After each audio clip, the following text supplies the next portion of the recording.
Here's to You is brought to you by Chase Manhattan Bank. Profit from the experience. Actual transmitting and receiving are filmed for the first time. Television camera is moved into place. It is compact and not cumbersome. Everything is under control on the stage, every intricate technical detail carefully checked. Now an actual television program with no faking attempted is brought to motion picture audiences.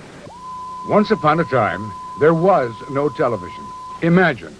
No soaps, no Super Bowl, no sitcoms, no news at 6, no networks, no prime time, no pilots, no replays, no reruns, no ratings, no film at 11, no Walter Cronkite. And that's the way it is. Thursday, January. Once upon a time, just 50 years ago.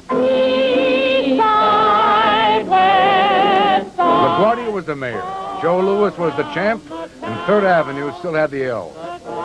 Television had been a dream for nearly 20 years. Experimental shows had been broadcast as early as 1931. Why, she's on Rudy Valley, was a place between two hills. I love her. But as a business venture, it certainly was limited, until the FCC decided to allow the broadcasters to sell commercial time. In television, you not only can show the product itself, but you can show it actually in use. It was July 1st, 1941. A heat wave had gripped the city, and CBS began broadcasting on Channel 2 in New York.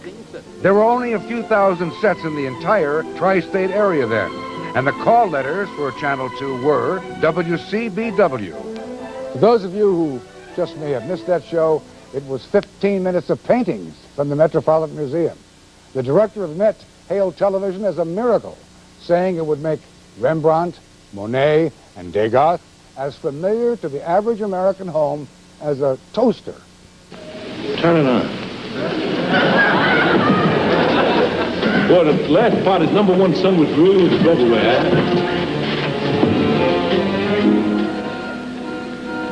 Rembrandt, it's not. But these are the images that have shaped American culture.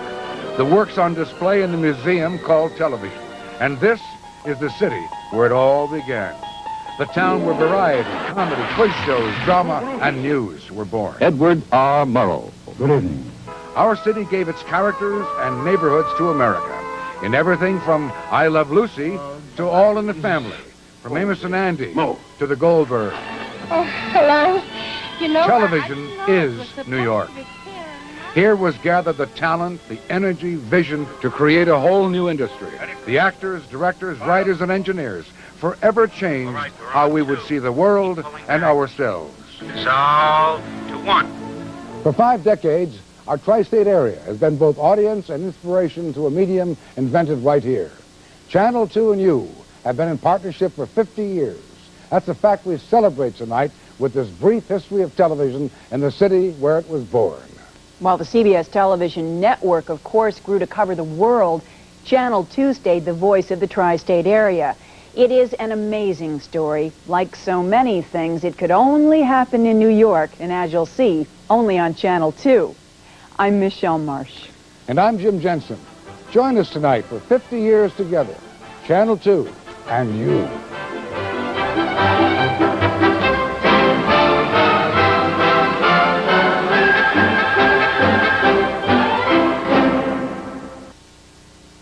Camera is moved into place. It is compact and not cumbersome. First, a singer takes the television spotlight. In its infancy, television's technology was so limited that this brand new window on the world was still only 3 inches wide. And the experiments were solely with entertainment, years away from even the first talk show. Not that there was any shortage of things to talk about in the early 40s. I have one supreme determination. But radio brought the world to your living room. These shores for all time. Meanwhile, if you were one of the lucky 400 people who owned a television set in this area, you were probably tuning in to something like this. The Columbia Broadcasting System consisted entirely of Channel 2 in New York. They were so happy to get their 15 hours a week that nobody had bothered to figure out what to put on. So they turned to sports, like ping pong and badminton. I'm telling you about good ping pong. These guys were champions. They were really wizards. And it's not easy to shoot ping pong either. Gil Fates was an actor, stage manager, and sometimes a programmer. And badminton is worse, because they'd hit the ball up and it would go up out of the lights and everything else, and all of a sudden you see this guy come over and whack at it. You know. And everything came from a single vast studio, a cheap, cavernous space that CBS got for a song. Or was it a rumble? I came from the movie business, and I remember going to these studios in Grand Central and hearing the trains shaking. And I'm saying, this studio was outmoded the day it was built, because the floor shaked every time the trains went. And the one thing that we had to correct initially was put screens on the windows, because the pigeons used to fly in. And they would sit on the scenery and coo at us while we were working. Pigeons were the least of it. The whole industry was almost the first casualty of World War II. With the bombing of Pearl Harbor, Americans tuned to radio for news. The war effort eventually closed factories where TV sets were produced, and the engineers and technicians who created television were soon recruited to develop radar. I remember our audio man, a guy named Dick Fay, he did the last broadcast in a sailor suit. Channel 2 was cut to 4 hours of programming a week, mostly old movies. And the few stations around the country that stayed on the air, like many wartime industries, were staffed entirely by women. These girls know all the angles of the business. Watch them follow the movements of the dancer.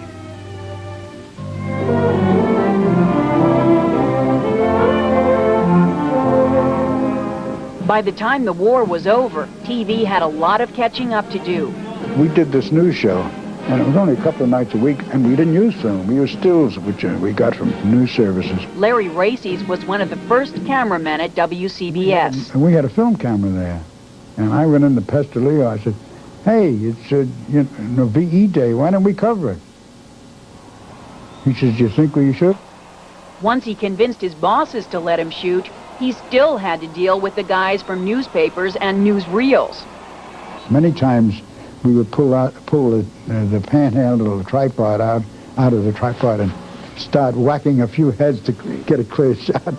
It was hands-on all the way.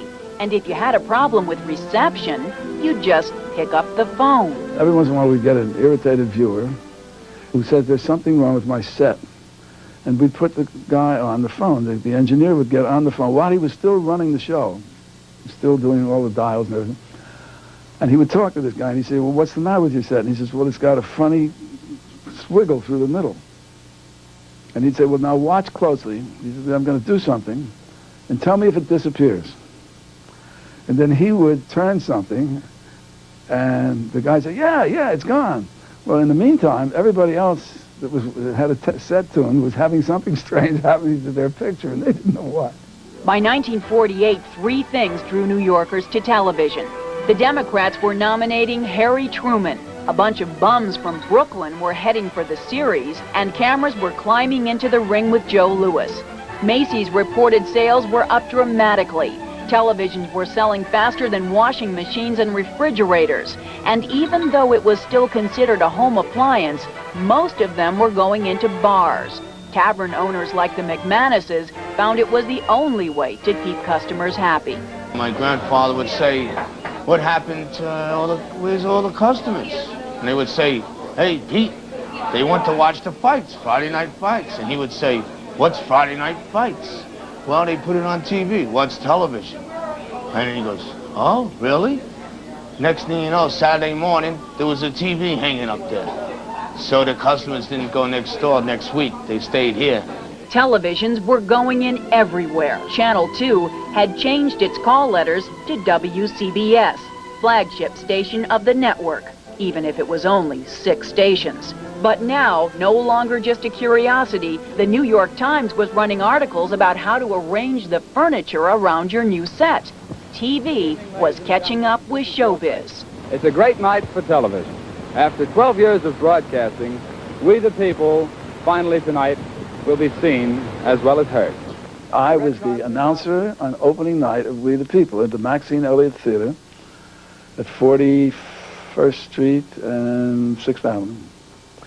And they decided they'd do a big premiere. And they invited a lot of celebrities to come. Would you mind facing the camera, please? Mr. Powers, you go ahead and do the honors. Michael Cobb.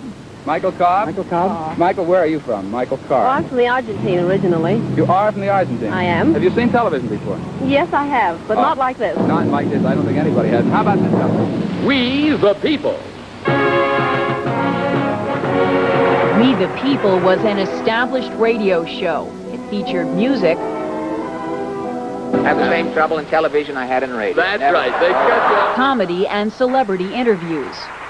Nature Boy, meet Nat Cole. Hello, Ethan. Hello, Nat. It's great to see you.